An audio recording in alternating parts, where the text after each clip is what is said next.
The phone rang at exactly 9:47 p.m., just like it had for the past 2 nights. I sat in my kitchen, surrounded by empty pizza boxes and the glow of my laptop screen, watching her name light up the display. Dina, my wife of 8 years, calling from her pharmaceutical conference in Minneapolis. "Hey, honey." Her voice came through crystal clear, that practiced sweetness she used with clients. "Just wanted to hear your voice before bed." I leaned back in my chair, the familiar weight of suspicion settling in my chest. "How's the conference?" "Oh, you know how these things are. Boring presentations, terrible hotel coffee." She laughed, but it sounded rehearsed. "I'm so tired, Fletcher. Long day of seminars." "Which seminar ran late tonight?" I asked, opening my laptop. The screen showed her company's conference schedule, which I'd memorized by now. A pause, just half a second, but I caught it. The new product launch presentation went until 9. I scrolled through the schedule. The last session had ended at 6 p.m. "That's rough," I said, keeping my voice neutral. "What room are you in again?" 527, same cramped little box as always." She sighed, dramatically. "I wish you were here, Fletcher. This place is so lonely." There it was, the same line she'd used the past 2 nights, word for word. "I wish I could be there too," I replied, though the words tasted like ash. We talked for another 10 minutes about nothing, her imaginary room service dinner, my day-fixing network issues for suburban offices, the weather back home, all surface level, all careful. When she finally said goodnight, I sat staring at my phone for a long time. 3 months. 3 months of these business trips that perfectly aligned with her regional manager's travel schedule. Harlan Cross, 42, married with 2 kids, drove a silver BMW that I'd seen parked outside our neighborhood grocery store twice when Dina claimed to be shopping. I opened my laptop and pulled up the hotel's website. The Marriott Downtown Minneapolis. Nice place, the kind where pharmaceutical executives stayed when their companies footed the bill. I scrolled through room photos, floor plans, amenities. Then I did something I'd been avoiding for weeks. I called the hotel. "Marriott Downtown, this is Jessica. How can I help you?" "Hi, I'm trying to reach my wife. She's a guest there. Dina Kade, room 527? "Let me check our system." Keyboard clicks echoed through the phone. "I'm sorry, sir, but we don't have anyone by that name in room 527. My stomach dropped. "Could you check if she's registered under a different room? I'm not supposed to give out guest information, but..." More typing.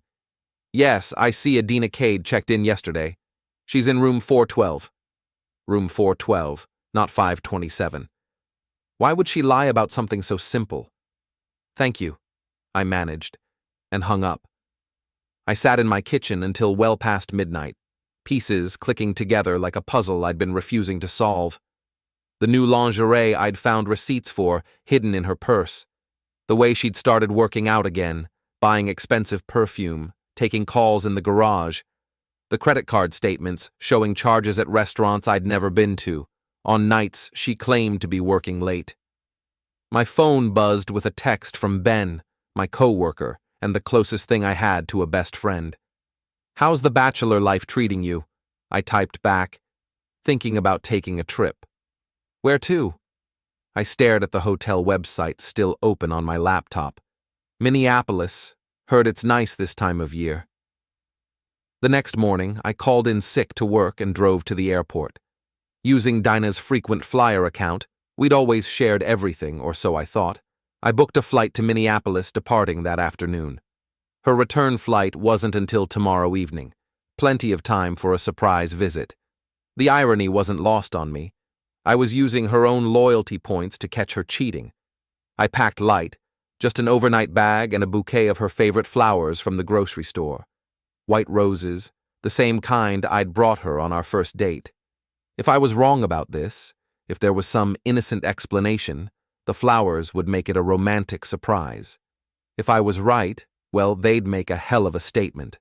The flight to Minneapolis was turbulent, but not nearly as turbulent as my thoughts. I kept replaying our phone conversations, looking for clues I'd missed. The background noise that never quite sounded like a hotel room. The way she always seemed slightly out of breath, like she'd been rushing. The careful way she'd started ending calls, always with an excuse about needing to shower or having an early morning. I landed at 7 p.m. and took a cab straight to the Marriott Downtown. The lobby was exactly as I'd imagined from the website photos. Marble floors, expensive furniture, the kind of place where pharmaceutical companies held their conferences. I approached the front desk with my overnight bag and the flowers. "I'd like to surprise my wife," I told the desk clerk, a young man with perfectly styled hair. "She's in room 412, Dina Kade." He checked his computer. "I can call up to let her know you're here." Actually, I was hoping to surprise her. "Could you maybe let me up? I have her keycard." I pulled out my wallet, showing him my driver's license with our shared last name. He hesitated. "I'm not really supposed to." "It's our anniversary," I lied smoothly. "I flew all the way from Michigan." That did it. He smiled and handed me a temporary keycard. "4th floor. Enjoy your surprise." If only he knew. The elevator ride to the 4th floor felt like it lasted hours. I rehearsed what I'd say if I was wrong, how I'd explain showing up unannounced. But deep down, I knew I wasn't wrong. The evidence had been building for months, and I'd just been too afraid to face it. Room 412 was at the end of a long hallway. I stood outside the door for a full minute, listening. Silence. I slipped the keycard into the lock and heard the quiet beep of acceptance. The room was dark except for light spilling from the bathroom. I could hear the shower running.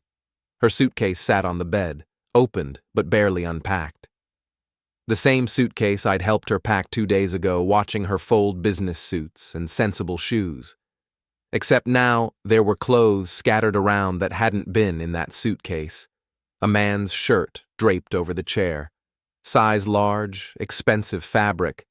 I didn't wear size large. I sat in the room's single armchair and waited, the flowers resting across my knees. The shower shut off after a few minutes, and I heard movement in the bathroom. Humming. She was humming some song I didn't recognize, sounding happier than she had in months. The bathroom door opened, and Dina stepped out wrapped in a hotel towel, her hair wet and streaming. She was looking down at her phone and didn't notice me at first. "Harlan, did you see my—" She looked up and froze. For a moment, we just stared at each other. Her face went through a series of expressions, surprise, confusion, then something that looked almost like relief. "Fletcher." My name came out as barely a whisper. "What are you doing here?" I held up the flowers. "You said you wished I was here." She clutched the towel tighter around herself. "How did you— I mean, this is— You should have called." "Should I have?" I stood up slowly, setting the flowers on the bed next to her suitcase. "Would you have answered?" "Of course I would have answered. Fletcher, you're scaring me." "Where's Harlan?" The question hung in the air between us.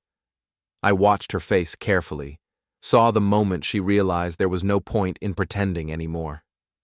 "He went to get ice," she said quietly. "Ice?" I nodded.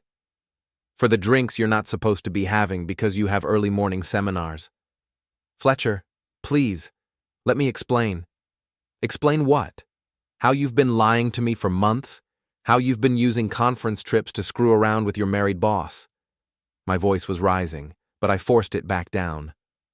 "Or maybe you want to explain why you told me you were in room 527 when you're actually in 412? She opened her mouth, then closed it. For the first time in 8 years of marriage, Dina had nothing to say. The keycard reader beeped in the hallway outside. We both turned toward the door as it opened, and Harlan Cross walked in carrying an ice bucket and wearing nothing but hotel slippers and boxer shorts. He was exactly what I'd expected. Tall, tan, the kind of guy who spent money on expensive haircuts and gym memberships. He looked like every pharmaceutical executive I'd ever met at Dina's company parties, all confidence and capped teeth. His confidence evaporated the moment he saw me. What the hell? He nearly dropped the ice bucket. I looked from him to my wife, still clutching her towel, and felt something cold settle in my chest. Not anger, exactly. More like clarity. Harlan Cross, I presume. I picked up the flowers again. Fletcher Kade, Dina's husband. He looked at Dina, panic clear in his eyes. You said he was in Michigan. He is supposed to be in Michigan, Dina snapped, some of her usual fire returning. Fletcher, you can't just show up like this. This is stalking. I almost laughed. Stalking my own wife? We're separated, she said quickly. We've been having problems. Funny, I don't remember agreeing to a separation. I held out the flowers to her. These are for you, white roses just like our first date. She didn't take them. I think I should call security, Harlan said, reaching for the phone. Go ahead. I sat back down in the chair, making myself comfortable. Call them up. Ask them to remove the husband who's visiting his wife in her hotel room. I'm sure they'll be very understanding. Harlan's hand froze over the phone. Better yet, I continued. Let's call your wife. Janet, right? Tell her where you are right now. I bet she'd love to hear about your ice run. Fletcher, stop! Dina's voice cracked. Please don't do this. Do what? Tell the truth? I looked around the room, taking in the scattered clothes, the rumpled bed, the obvious evidence of what had been happening here. You know what's funny? I actually hoped I was wrong. Right up until I walked through that door, part of me was hoping there was some innocent explanation. There is an explanation, Dina said desperately. This isn't what it looks like. It looks like my wife is having an affair with her boss in a hotel room while lying to me about which room she's staying in. I stood up again. What exactly doesn't it look like? Harlan finally found his voice. Look, man, I think there's been a misunderstanding. No misunderstanding. I pulled out my phone and took a photo of them standing there. Her in the towel, him in his underwear, the hotel room with its scattered clothes and guilty expressions. This is exactly what I thought it was. You can't take pictures, Dina protested. Actually, I can. We're still married, remember? No separation papers filed anywhere. I took another photo, this one of Harlan's shirt draped over the chair. These might come in handy later. Later for what? Harlan demanded. I walked to the door and paused with my hand on the handle. You know what, Dina? You were right about one thing. What? I looked back at her one last time, memorizing this moment. My wife of 8 years, caught in the most cliché situation imaginable, still trying to lie her way out of it. I really do wish I wasn't here either. I walked out of room 412 and straight to the elevator, my hands surprisingly steady despite the adrenaline coursing through my veins. The lobby was busier now, filled with conference attendees in business casual attire, all of them blissfully unaware that my marriage had just imploded 4 floors above their heads. I approached the front desk, where the same clerk who'd helped me earlier was still working. How was the surprise? He asked, with a knowing smile. Educational, I replied. Listen, I need to speak with your security manager. There's been an incident. His smile faded. What kind of incident? The kind where I need documentation of my wife's hotel activities for legal purposes. 20 minutes later, I sat in a small office behind the front desk with Mr. Voss, the hotel's security chief. He was a thick-set man in his 50s with the bearing of an ex-cop, which he turned out to be. Divorce? He asked bluntly, reviewing the photos on my phone. Probably. I handed him my driver's license and marriage certificate, which I'd brought in my wallet out of some paranoid instinct. I need keycard records for room 412. Specifically, I need to know if my wife has been accessing other rooms during her stay. Voss studied the documents. I can't give you guest information about other people, but I can provide records of your wife's keycard activity. Might take a day or two. I'll pay whatever it costs. He shook his head. No charge. I've been doing this job for 15 years, and I've seen this scenario more times than I can count. You seem like a decent guy who got a raw deal. Can you tell me anything about room access patterns? Voss glanced at his computer screen. Off the record? Your wife's keycard has only been used to access the 4th floor, never her assigned room on the 5th floor. Make of that what you will. I felt a grim satisfaction at having my suspicions confirmed. How do I get official records? Give me your lawyer's information. I'll send everything directly to them. He leaned back in his chair. Word of advice? Document everything, but don't go looking for more trouble. You've got what you need. I thanked him and headed back to the lobby, where I called my lawyer from Michigan. Patricia Hendricks had handled our house purchase and wills, but I suspected she was about to get much more familiar with my personal life. Fletcher, it's late. Is everything all right? No, Patricia, it's not. I need a divorce attorney, and I need hotel records sent to your office tonight. I explained the situation while walking through downtown Minneapolis, the cool evening air helping clear my head. Patricia listened without interrupting, occasionally making notes. I'll handle the hotel records, she said when I finished. But Fletcher, you need to be careful. Don't do anything that could be construed as harassment or stalking. Document everything, but keep your distance. What about the photos? Those are fine. You were in a hotel room registered to your wife and you're still legally married. But don't take any more. Come home and let me handle the legal aspects. I promised to catch a flight home the next morning and hung up. My phone immediately buzzed with a call from Dina. I stared at her name on the screen, then declined the call. It buzzed again 30 seconds later, declined again. By the time I reached my hotel, I'd booked a room at a Holiday Inn across town. She'd called 8 times and sent a dozen text messages. I read them while sitting on the edge of my bed. Fletcher, please call me back. We need to talk about this. You're being ridiculous. This isn't what you think. I can explain everything. Fletcher, answer your phone. You're acting crazy. I'm coming to your hotel. Where are you staying? Fletcher, please, we can work this out. Don't you dare call Janet Cross. I mean it, Fletcher. Leave Harlan's family out of this. That last message made me smile.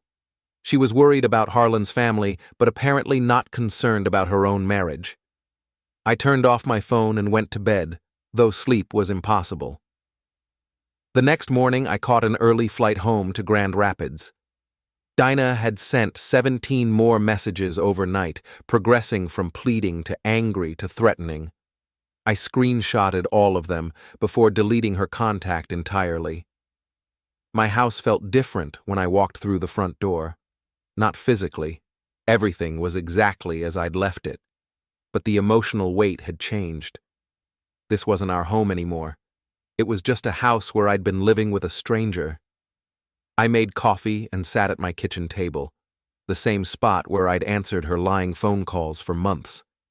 My laptop was still open to the hotel website, a reminder of how naive I'd been just 24 hours earlier. My phone rang.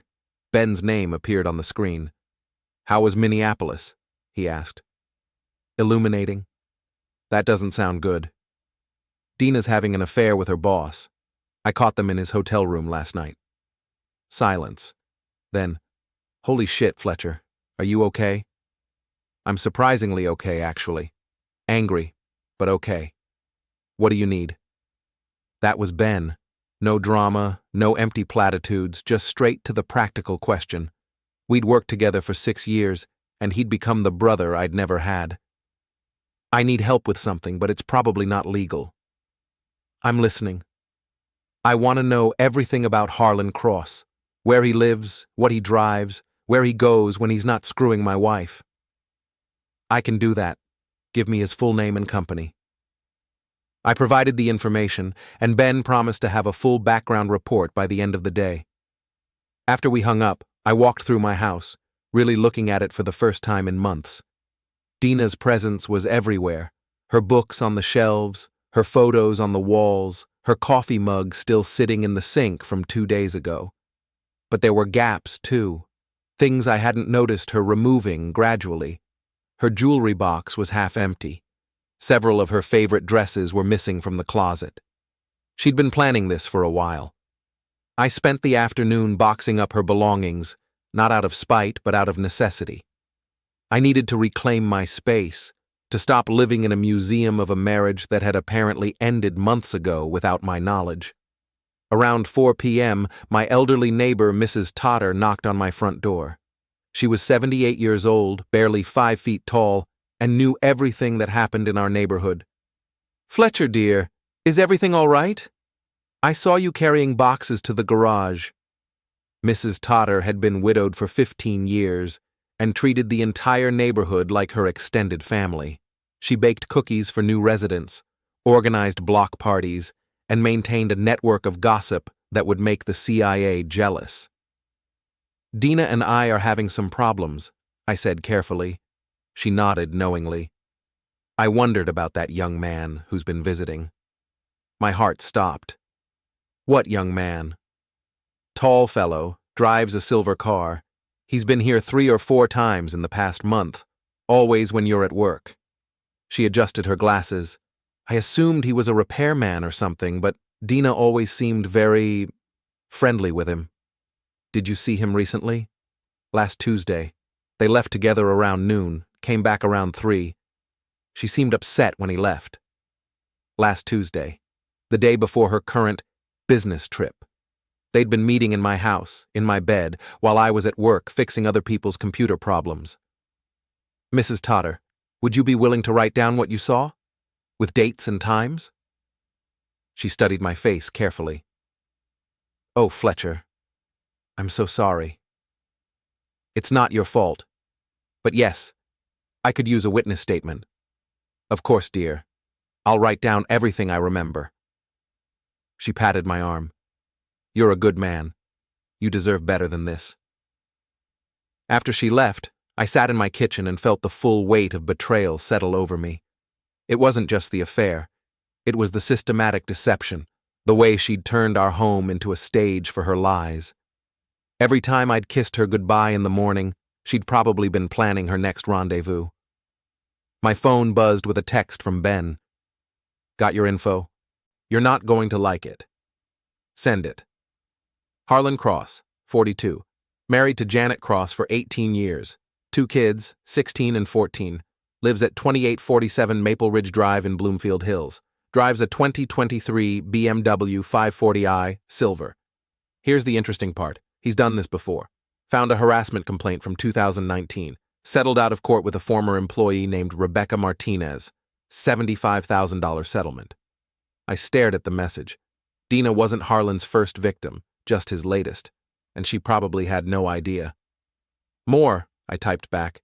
"His wife Janet is a pediatric nurse at Beaumont Hospital, active in her church, volunteers with special needs kids. She has no idea what her husband does on business trips. Their kids are honor students, both play sports.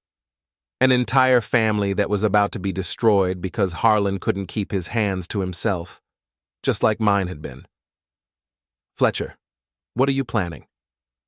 I looked around my empty house, at the boxes of Dina's belongings stacked in the garage, at the marriage certificate sitting on my kitchen table next to divorce papers I'd printed from Patricia's website.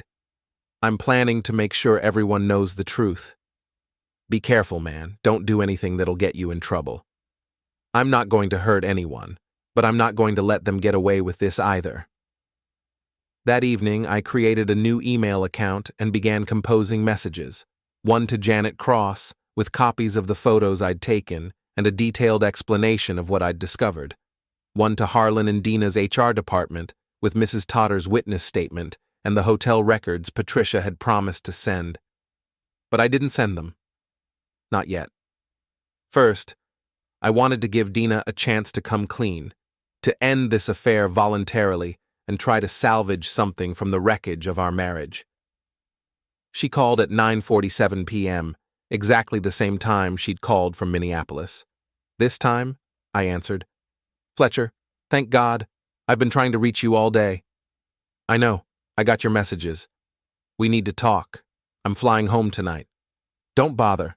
Your stuff is packed." "Fletcher, please. You don't understand the situation. I understand it perfectly. You've been screwing Harlan Cross for months, lying to me about business trips, and meeting him in our house while I'm at work. Silence. Then, how did you... Never mind. It's not what you think. It's exactly what I think. The question is, what are you going to do about it? What do you mean? I mean, you have a choice. You can end this affair, quit your job, and we can try marriage counseling. Or you can keep lying, and I'll make sure everyone knows the truth about you and Harlan. You can't threaten me. I'm not threatening you. I'm giving you options. I looked out my kitchen window at Mrs. Totter's house, where her living room light was still on. You have until tomorrow night to decide. Fletcher, you're being unreasonable. No, Dina. For the first time in months, I'm being completely reasonable. I hung up and turned off my phone.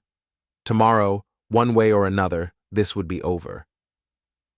I woke up the next morning to find Dina's car in my driveway and my front door unlocked. She was sitting at my kitchen table, still wearing the same business suit from Minneapolis, looking like she hadn't slept. "We need to talk," she said without looking up. "I gave you until tonight to decide." I decided. She finally met my eyes. I'm not ending anything with Harlan. The words hit me like a physical blow, even though I'd expected them. "Then we're done. Fletcher, you don't understand. I love him." "You love him." I poured myself coffee, my hands steadier than I felt. "How long?" 6 months, maybe longer." She was trying to sound defiant, but her voice shook. We didn't plan for this to happen. But it did happen. In our house, in our bed, while I was at work. It wasn't supposed to be this way. How was it supposed to be? I sat across from her at the table where we'd eaten breakfast together for 8 years. "Were you ever going to tell me?" "I was going to ask for a divorce after the holidays." "How considerate." I pulled out my phone and showed her the email I'd composed to Janet Cross. "Does Harlan know you love him?" Her face went pale. "You can't send that." "Why not? Janet deserves to know what her husband does on business trips. You'll destroy their family." Their family was destroyed the moment Harlan decided to cheat, just like ours was. Dina reached across the table, trying to take my phone. I pulled it away. "Fletcher, please, think about their children." "I am thinking about them.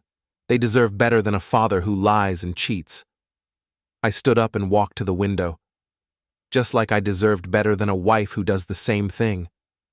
I never meant to hurt you. But you did hurt me. Every fake phone call, every lie about working late, every time you came home from being with him and pretended everything was normal." I turned back to face her. "Did you laugh about me? When you were together, did you make jokes about your stupid husband who believed everything you said?" "No, Fletcher. Never." "I don't believe you." She started crying then, real tears that might have moved me a week ago. Now they just made me tired. "What do you want?" she asked. "What will it take for you to leave Harlan's family alone?" "I want the truth. All of it. How long, how often, where you met, what you told him about me." "Why does that matter now?" "Because I spent 8 years of my life with someone I thought I knew, and I want to understand how wrong I was." She wiped her eyes and took a shaky breath. "It started last Christmas, at the company party. You were sick, remember? You stayed home with the flu." I remembered. I'd encouraged her to go without me, said she shouldn't miss the party because of my illness. "Harlan and I talked all night. He said his marriage was falling apart, that Janet didn't understand him anymore." She laughed bitterly. God, I can't believe I fell for such a cliché line. "When was the first time you slept with him?" "Fletcher, I don't think..." "When?" "January, the conference in Chicago." She couldn't meet my eyes. We were both drunk, and one thing led to another. "And you decided to keep doing it. It wasn't supposed to continue, but he made me feel alive again, like I mattered. You mattered to me." "Did I? When was the last time you really looked at me, Fletcher?" When was the last time we talked about anything besides work and bills and whose turn it was to take out the trash? She wasn't wrong about that, and the admission stung. Our marriage had become routine, comfortable, but passionless. But that didn't justify what she'd done. So you decided to have an affair instead of talking to me about it. I tried to talk to you. You were always busy with work, always tired, always distracted. I was working to pay for this house, for your car, for the life we built together. I know that, but I felt invisible. And Harlan made you feel visible. Yes. I sat back down across from her. How many times did he come here? Fletcher, how many times? 4, maybe 5. In our bed? She nodded, not trusting her voice. I felt something break inside me, some last vestige of the man who'd loved her unconditionally for 8 years. Get out. What? Get out of my house, take whatever you need and leave. Fletcher, we can work through this. No, we can't. You chose him over me, over us, over everything we built together. You brought him into our home, into our bed, and now you want to work through it? I made a mistake. You made dozens of mistakes over months while looking me in the eye and lying about every single one. I stood up and walked to the door. You have 1 hour to pack whatever you need. After that, you can get the rest through lawyers. Where am I supposed to go? That's not my problem anymore. Maybe Harlan will leave his wife and kids for you. Maybe you can build a new life on the ashes of 2 families. She followed me to the door. Fletcher, please. I know I hurt you, but we can get past this. No, Dina, we can't. Because even now, even after I caught you, even after I gave you a chance to choose our marriage, you're still choosing him. I'm not choosing anyone. You chose him the moment you said you wouldn't end the affair. Everything else is just details. I opened the front door and held it for her. 1 hour. She stared at me for a long moment, maybe hoping I'd change my mind. When I didn't, she walked upstairs to pack. I heard her moving around our bedroom, opening drawers and closets, probably crying. I didn't care anymore. Exactly 1 hour later, she came downstairs with 2 suitcases and a box of personal items. She paused at the door. I really did love you, Fletcher. Part of me still does. If you loved me, you wouldn't have done this. People make mistakes. This wasn't a mistake, Dina. This was a choice. You made it every time you lied to me, every time you met him, every time you came home and pretended everything was normal. She left without another word.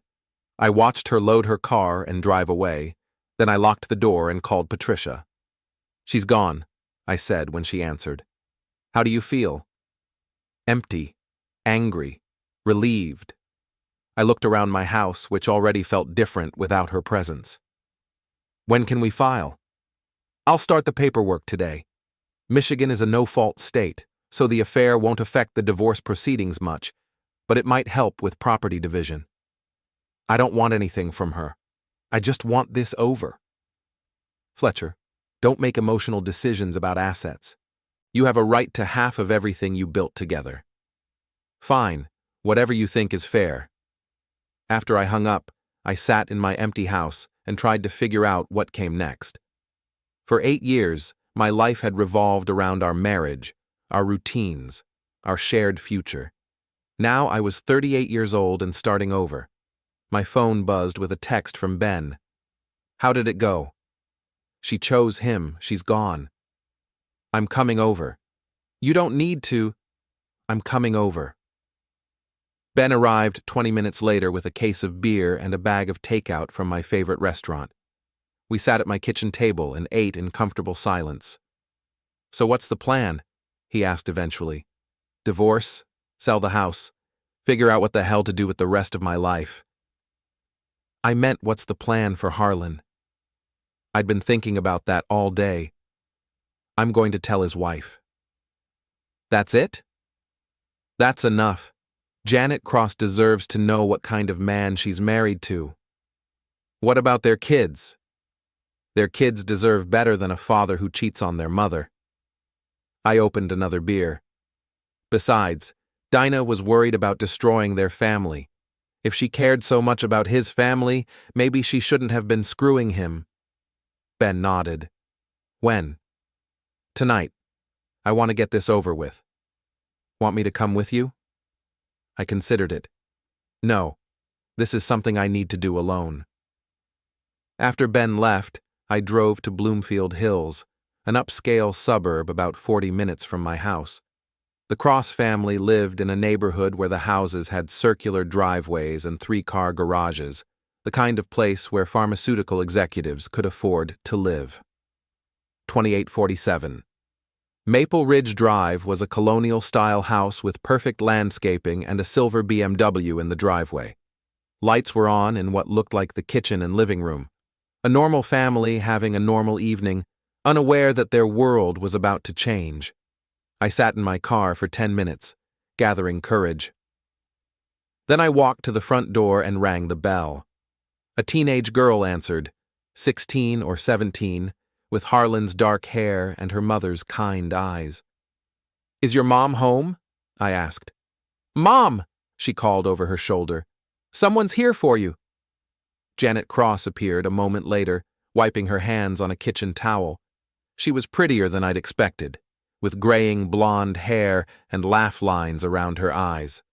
The kind of woman who looked like she'd be a good mother, a faithful wife, a decent person.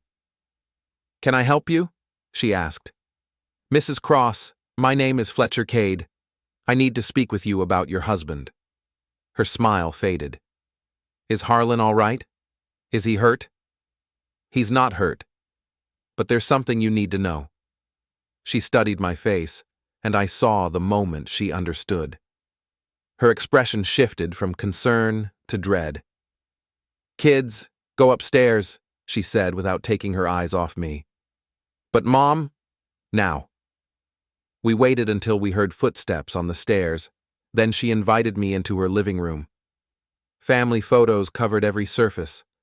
Harlan with his kids at baseball games and school events, family vacations, Christmas mornings. A life built over 18 years about to be shattered by the truth. Your husband is having an affair with my wife, I said simply. Janet sat down heavily on her couch.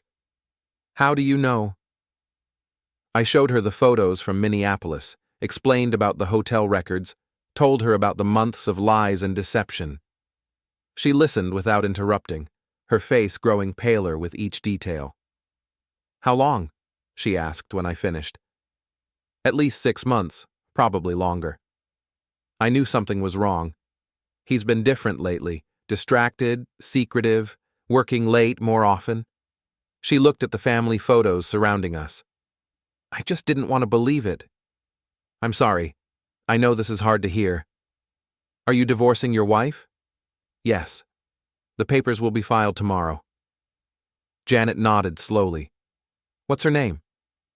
Dina. Dina Kade. Is she pretty? The question broke my heart. It doesn't matter what she looks like. What matters is that your husband made a choice to betray you and your children. Does she know about us? About the kids? She knows. She was worried about destroying your family when I threatened to tell you. But she kept seeing him anyway. Yes.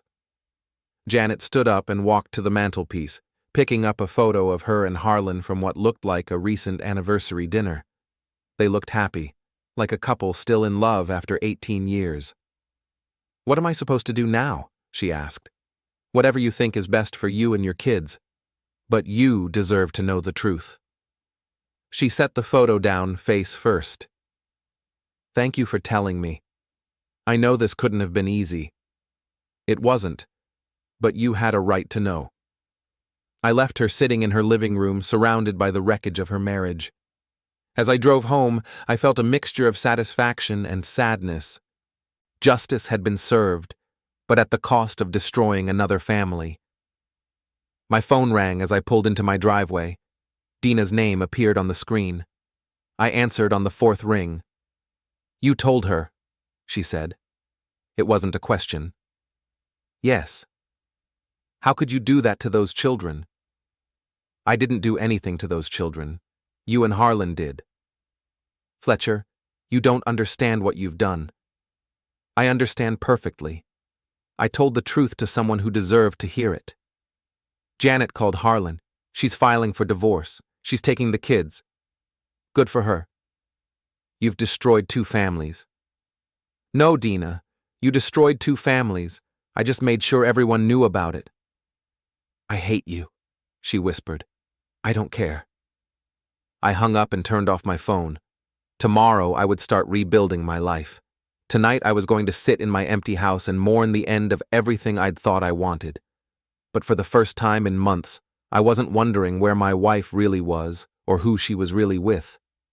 For the first time in months, I knew exactly where I stood. The next morning brought consequences I hadn't anticipated. I woke up to 17 missed calls and 43 text messages, most from numbers I didn't recognize. Word had apparently spread through Dina and Harlan's company like wildfire. The messages ranged from supportive to hostile. Good for you, man. She got what she deserved. You're a vindictive piece of trash. Harlan's kids are crying because of what you did. Everyone knew about the affair. You were the only one who didn't. That last one stung more than the insults. I'd been the clueless husband, the last to know about his wife's betrayal, the subject of office gossip and pity. My doorbell rang at 8 a.m. Through the peephole, I saw a man I didn't recognize, tall, expensive suit, the kind of aggressive posture that screamed lawyer. Fletcher Kade? He asked when I opened the door. Yes. I'm David Morrison, attorney for Harlan Cross. My client wants to speak with you. Tell your client to go to hell. Mr. Kade, my client is prepared to offer you a substantial settlement to keep this matter private. I almost laughed. Private? It's a little late for that, don't you think? The photographs you took were obtained illegally. My client could press charges. Your client was screwing my wife in a hotel room. I don't think he wants this going to court. Morrison handed me a business card. Think about it. A quiet settlement could be very beneficial for everyone involved. After he left, I called Patricia and told her about the visit. He's bluffing, she said. You had every right to take those photos. But Fletcher, this is getting complicated. Are you sure you want to keep escalating? I'm not escalating anything. I'm just not hiding from the truth anymore. The company might try to claim you're harassing their employees. Let them try. I have documentation of everything. That afternoon, I got a call from an unknown number.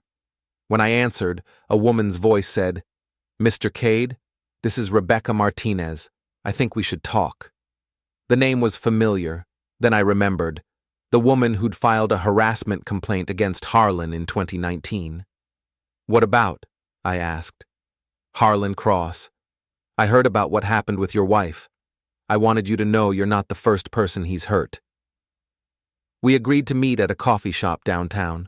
Rebecca turned out to be a woman in her early 30s, professionally dressed, with the careful composure of someone who'd been through a legal battle. I worked for Harlan for 2 years, she said after we'd ordered coffee. He started with small things, comments about my appearance, inappropriate jokes, standing too close. Then it escalated. What happened? He cornered me in a hotel room during a conference in Detroit, said my job depended on being friendly with him. She stirred her coffee absently. I reported him to HR, but the company wanted to keep it quiet. They offered me a settlement and a transfer to a different division. Did you take it? I needed the job. I was a single mother, couldn't afford a long legal battle. She looked up at me. But I kept documentation of everything, photos, emails, witness statements from other women he'd harassed. Other women. At least 3 that I know of. Harlan has a pattern.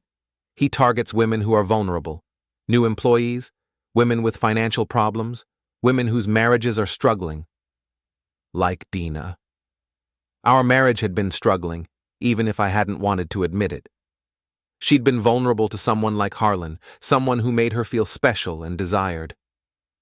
Why are you telling me this? I asked. Because I heard his wife filed for divorce. And I think she deserves to know what kind of man she was married to. And because your wife isn't the only one he's manipulated. Rebecca gave me copies of her documentation, emails where Harlan had propositioned her, photos of inappropriate gifts he'd sent, statements from witnesses who'd seen his behavior at company events. "What are you going to do with this?" she asked. "I'm going to make sure everyone knows the truth about Harlan Cross." That evening, I compiled everything into a comprehensive file. My photos from Minneapolis, hotel records, Rebecca's documentation, witness statements from Mrs. Totter and others. Then I sent it all to the pharmaceutical company's corporate headquarters, with copies to their legal department and board of directors.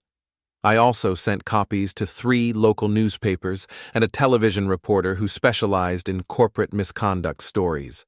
My phone started ringing within an hour. "Mr. Kade, this is Jennifer Walsh from Channel 7 News. We'd like to interview you about the allegations against Harlan Cross." "I'm not making allegations. I'm presenting facts. Would you be willing to appear on camera?" I thought about it. Going public would make this story much bigger, much more damaging to everyone involved. But it would also ensure that the truth came out completely. "Yes," I said. "I'll do an interview."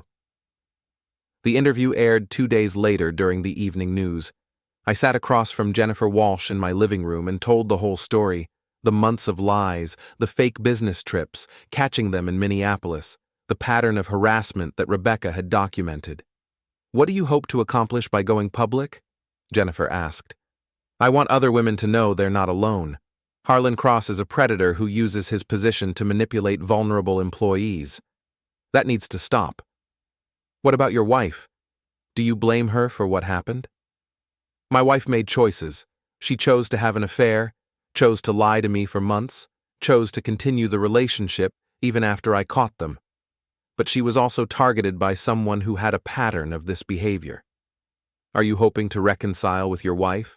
"No, our marriage is over, but I hope she gets the help she needs to understand how she was manipulated." The story exploded across social media within hours. Sir Harlan Cross started trending on Twitter, with dozens of women sharing their own stories of workplace harassment and affairs with married supervisors. The pharmaceutical company's stock price dropped 3% in after-hours trading. My phone didn't stop ringing for days. Reporters, lawyers, women who wanted to share their stories, men who'd been through similar situations. I became an accidental spokesperson for betrayed spouses and harassment victims. Harlan was fired within a week. The company issued a statement saying they had zero tolerance for harassment and misconduct. His divorce from Janet proceeded quickly, with her getting custody of their children and a substantial settlement. Dina called me one final time. "Are you happy now?" she asked. "You've destroyed everything." "I didn't destroy anything. I just refused to keep your secrets. Harlan's lost his job, his family, everything. His kids won't speak to him. That's what happens when you make the choices he made." "What about me? I've lost my job too. No one in the industry will hire me." "Then maybe you should have thought about that before you decided to sleep with your married boss." "I loved him, Fletcher." "No, you didn't. You loved the attention, the excitement, the feeling of being special, but you didn't love him, because love doesn't involve destroying other people's lives. I made a mistake. You made a choice. Every single day for months, you chose to lie to me, chose to betray our marriage, chose to continue an affair with a man who was using you just like he'd used other women before you. I'm sorry. I know you are. But being sorry doesn't undo the damage. Can you ever forgive me?" I looked around my empty house, at the spaces where her belongings used to be, at the life we'd built together that no longer existed. "Maybe someday. But I'll never forget, and I'll never trust you again, and without trust, there's nothing left between us." She was crying when she hung up. 6 months later, our divorce was finalized. I sold the house and moved to a smaller place across town, somewhere without memories of our marriage embedded in every room. Ben helped me move, along with Mrs. Totter, who'd become something of a local celebrity after the news story aired. She'd given interviews about the importance of neighbors looking out for each other and had started a support group for people dealing with infidelity. "Any regrets?" Ben asked as we loaded the last of my boxes into his truck. I thought about it. The past 6 months had been brutal. The media attention, the legal proceedings, the constant reminders of my failed marriage. But I'd also discovered things about myself I hadn't known before. I was stronger than I'd thought, more resilient, capable of surviving the complete destruction of everything I'd believed about my life. "No," I said finally. "No regrets." "What's next?" "I'm thinking about starting my own IT consulting business, maybe specializing in security systems for small businesses." "Helping people protect themselves?" "Something like that." As we drove away from the house where I'd lived for 8 years, I felt something I hadn't experienced in a long time. Hope.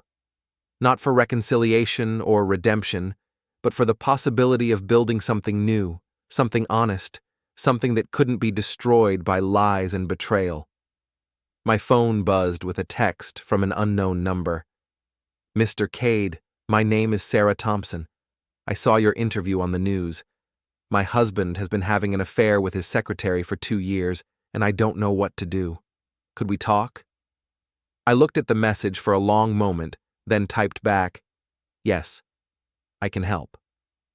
Maybe that was what came next, helping other people navigate the wreckage of betrayal, teaching them that survival was possible, that the truth was always worth telling no matter how much it hurt. Maybe that was enough.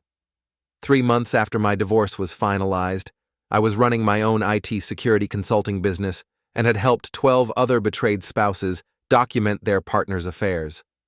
Word of mouth traveled fast in a city like Grand Rapids, and apparently there were a lot of people living with lies they were tired of carrying. Sarah Thompson had been my first client. Her husband had been embezzling money from his accounting firm to pay for hotel rooms and gifts for his secretary. We'd gathered enough evidence to not only end their marriage, but also send him to prison for fraud. Then came Michael Chen, whose wife had been running an online emotional affair with her high school boyfriend. Patricia Williams, whose husband had been secretly meeting men while maintaining a facade of their perfect Christian marriage. David Foster, whose wife had been stealing money from their joint accounts to support her gambling addiction and cover her tracks with lies about working overtime. Each case was different, but the pattern was always the same: lies, deception, betrayal, and the gradual erosion of trust until nothing remained but the choice between truth and continued suffering. I'd become good at this work, maybe because I understood the particular kind of pain that came with discovering your entire life had been built on someone else's lies. I knew how to gather evidence without breaking laws, how to document patterns of deception, how to prepare people for the moment when they'd have to choose between comfortable lies and devastating truth. My business was thriving, but more importantly, I was helping people reclaim their lives. Then Harlan Cross called me. "Fletcher? It's Harlan." I almost hung up immediately. I hadn't spoken to him since that night in Minneapolis, hadn't seen him since his photo appeared in the newspaper articles about corporate harassment. "What do you want?" "I want to apologize." "I'm not interested in your apologies. Please, just give me 5 minutes." Against my better judgment, I agreed to meet him at a diner downtown. He looked terrible, 20 pounds thinner, gray stubble, the kind of hollow-eyed exhaustion that came from losing everything that mattered. "You look like hell," I said when I sat down across from him. "I feel worse than I look." He ordered coffee with shaking hands. I wanted to say I'm sorry. For everything. Sorry doesn't undo the damage. I know that, but I needed to say it anyway. He met my eyes for the first time. "You were right about me. About everything." I know I was right. I've been going to therapy, trying to understand why I did what I did, why I hurt so many people. Figure it out yet? Some of it. I was raised by a father who cheated on my mother constantly, who taught me that powerful men took what they wanted and consequences were for other people. He stirred his coffee absently. That doesn't excuse what I did, but it explains some of it. What about the rest? The rest was just selfishness. I wanted to feel important, desired, powerful. I used my position to manipulate women who were vulnerable, and I told myself they wanted it as much as I did. Did you tell yourself that about Dina? He was quiet for a long moment. Dina was different. She pursued me as much as I pursued her, but you're right. I knew she was married, knew she was unhappy, knew I could take advantage of that. Where is she now? I don't know. We haven't spoken since everything came out. Last I heard, she'd moved to California, trying to start over. I felt a flicker of something, not concern exactly, but curiosity about the woman I'd been married to for 8 years. My kids won't speak to me, Harlan continued. Janet won't let me see them unsupervised. I lost my house, my job, my reputation. I'm living in a studio apartment and working at a call center. Good. He looked surprised by my bluntness. You destroyed 2 families and hurt God knows how many women over the years, I said. You deserve to lose everything. I know I do. But I wanted you to know that I understand that now. And I wanted to thank you. Thank me? For forcing me to face the truth. If you hadn't exposed everything, I would have kept going, kept hurting people. I was a predator, and you stopped me. I studied his face, looking for signs of manipulation or self-pity. Instead, I saw something I hadn't expected. Genuine remorse. What do you want from me, Harlan? Nothing. I just wanted you to know that some good came from what you did. I'm getting help, trying to become a better person. And there are women out there who won't be hurt by me because you had the courage to tell the truth. After he left, I sat in the diner for another hour, thinking about forgiveness and redemption and whether people could really change. I didn't forgive Harlan, might never forgive him, but I believed he was genuinely trying to become someone better. That evening, I got a call from Jennifer Walsh, the reporter who'd first interviewed me. Fletcher, I have a story you might be interested in. Remember Rebecca Martinez? The woman who'd filed harassment charges against Harlan before? She started a nonprofit organization to help women document workplace harassment and affair situations. She's calling it the Truth Project, and she wants you to be on her board of directors. Me? You've become something of an expert on this stuff. Plus, your story inspired a lot of people to come forward with their own experiences. I thought about it. My consulting business was doing well, but it was reactive, helping people after they'd already been betrayed. The Truth Project could be proactive, helping people recognize warning signs and protect themselves before the damage was done.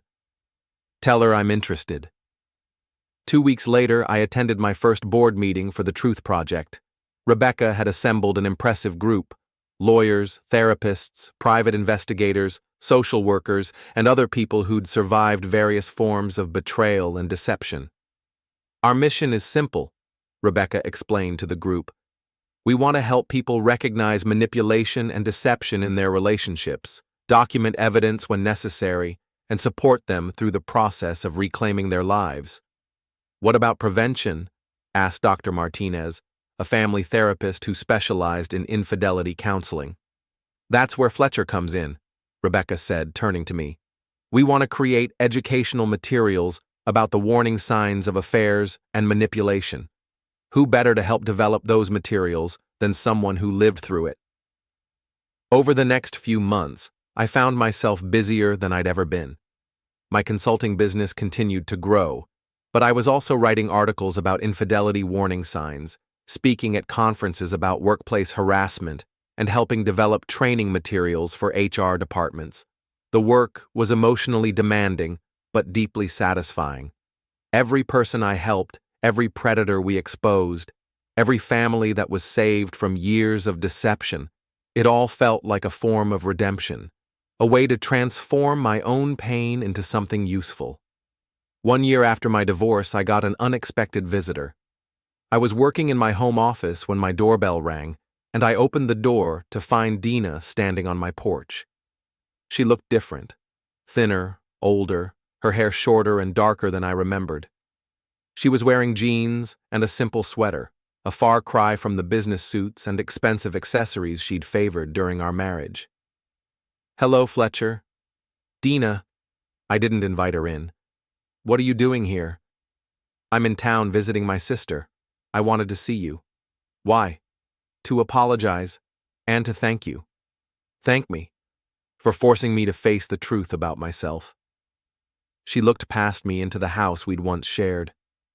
"Can we talk? Please?" Against my better judgment, I let her in. We sat in my living room, the same space where I'd once confronted her about the affair. "I've been in therapy," she said. "In California, trying to understand why I did what I did. And? I was lost. Our marriage had become routine, and I felt invisible, unimportant. When Harlan started paying attention to me, it was like being awakened from a long sleep. So, you decided to have an affair instead of talking to me about our problems." I was a coward. I was afraid that if we talked about our problems, we'd realize we didn't love each other anymore. The affair let me pretend everything was fine while getting the excitement I was craving. What about the lies? The fake business trips, the phone calls, bringing him to our house? She winced. "I told myself I was protecting you from getting hurt. But really, I was protecting myself from having to make difficult choices. And now? Now I understand that I was selfish and cruel. I destroyed our marriage, helped destroy Harlan's family, and hurt you in ways I'm still trying to comprehend." I looked at her sitting in my living room, this woman I'd once loved completely, and felt nothing. Not anger, not sadness, not even pity. Just emptiness where those feelings used to be. "Why are you telling me this?" "Because you deserved better than what I gave you, and because I wanted you to know that exposing the truth was the right thing to do, even though it was painful. I know it was the right thing. I also wanted you to know that I'm not the same person I was a year ago. The therapy has helped me understand my patterns, my weaknesses, my tendency to run away from difficult emotions. Good for you. I'm not asking for forgiveness. I know I don't deserve it. But I wanted you to know that I'm trying to become someone better." I walked to the window and looked out at the street where we'd once lived together, where Mrs. Totter still kept watch over the neighborhood, where I'd learned the hardest lesson of my adult life. "I'm glad you're getting help," I said finally. "But I don't know what you want from me." "Nothing. I just wanted you to know that some good came from the pain we caused. I'm working with a nonprofit in California that helps women recognize the signs of emotional manipulation. I'm trying to use my experience to help other people avoid making the same mistakes I made." "That's good. I heard about your work too. The Truth Project, your consulting business. You've helped a lot of people." "I try." She stood up to leave. "I know this doesn't change anything between us, but I am truly sorry, Fletcher, for all of it." "I know you are. Do you think you'll ever be able to forgive me?" I thought about it honestly. Maybe. Someday. But not today. That's more than I deserve. After she left, I sat in my living room and thought about forgiveness, redemption, and the strange ways that pain could be transformed into purpose. I didn't forgive Dina, wasn't ready for that yet, but I was glad she was trying to become someone better. My phone rang, interrupting my thoughts. The caller ID showed a number I didn't recognize. "Mr. Kade, my name is Amanda Foster. I got your number from the Truth Project website. I think my husband is having an affair and I don't know what to do." I grabbed a notepad and pen. "Tell me what's been happening." As Amanda told her story, the late nights, the suspicious phone calls, the gradual emotional distance, I found myself thinking about the strange, circular nature of healing. My own pain had led me to help others, which had led to Rebecca's nonprofit, which had led to Dina's work in California, which was now helping more people recognize and escape manipulation. None of it undid the damage that had been done. Janet Cross was still a single mother trying to rebuild her life. Harlan's children were still dealing with the trauma of their father's betrayal. I was still divorced, still living alone, still carrying the scars of 8 years of marriage that had ended in lies and deception. But something good had come from all of it. People were being helped, predators were being exposed, families were being saved from years of deception and pain. "Mr. Kade?" Amanda's voice brought me back to the present. "Are you still there?" "Yes, I'm here, and I can help you." "How do you know?" "Because I've been where you are, and I know that the truth, however painful, is always better than living with lies." "What's the first step?" I looked out my window at the neighborhood, where I'd learned that love without trust was meaningless, where I'd discovered that sometimes the people closest to you were capable of the deepest betrayal, where I'd found the strength to choose painful truth over comfortable lies. "The first step," I said, "is deciding that you deserve better than what you're getting. And then? Then we find out the truth, all of it, and we help you decide what to do with it." As I talked Amanda through the process of documenting her suspicions, I realized that this was what healing looked like, not the absence of pain, but the transformation of pain into purpose, the choice to use your own wounds to help others avoid similar injuries. I would probably never fully forgive Dina or Harlan for what they'd done to me, to Janet, to their children, to all the other people they'd hurt along the way. But I could use what they'd taught me about deception and betrayal to help others recognize those patterns in their own lives. It wasn't the life I'd planned, but it was a good life, a meaningful life. A life built on truth instead of lies, on helping instead of hiding, on facing difficult realities instead of running from them. And for the first time since that night in Minneapolis when I'd knocked on room 412, that felt like enough.